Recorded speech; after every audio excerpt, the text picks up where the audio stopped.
Honk if I'm live.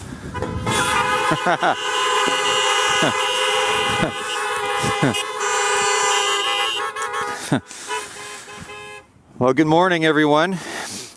We need to acknowledge today the presence of bylaw and police. As you can see, there's some police and bylaw over there, and I think there's some back there.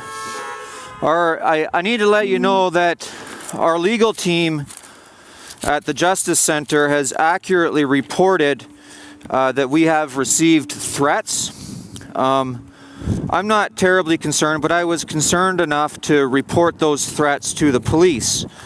And you need to know that the Waterloo Region Police Services have been delightful, absolutely delightful to deal with in that regard.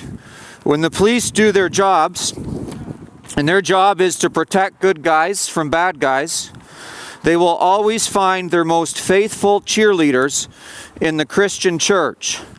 So would you honk your horn if you love the police?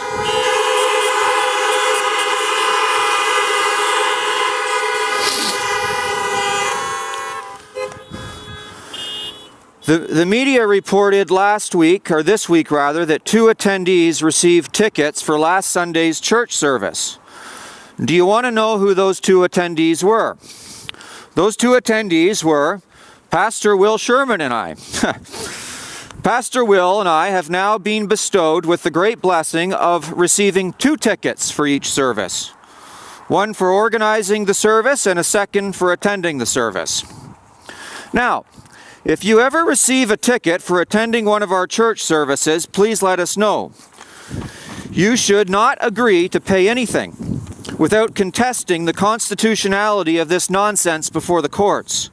We have a first-rate legal team of lawyers who so far have represented us very well. You have noticed the media pile on me and the church.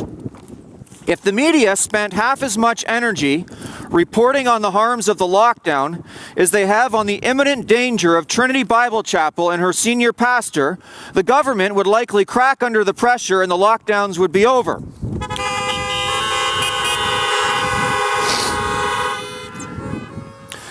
This week, the media has talked a really good game about mental health, but they need to point out the cause of the present mental health crisis. The suicide, the despair, the overdoses, the wife beatings, the child abuse, etc. The impetus behind that crisis is not COVID. It's the government's response to COVID.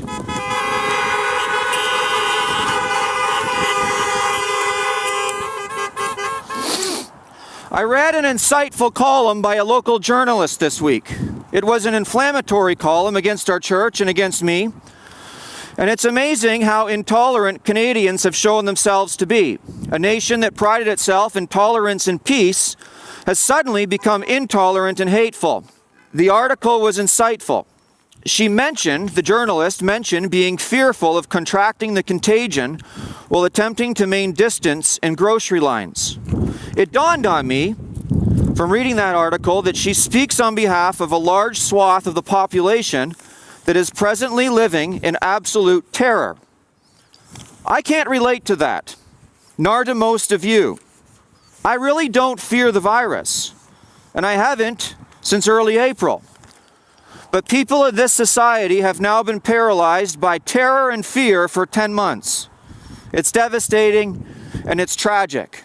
They've given 10 months of their lives to paralysis and fear.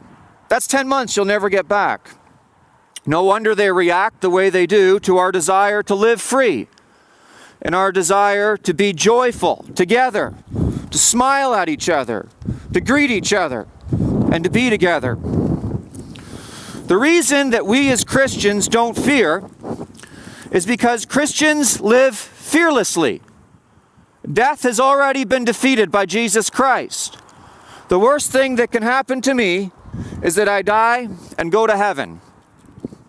The Bible says, there is no fear in love, but perfect love casts out fear. We love because He first loved us. People are fearful because they don't know the love of Christ.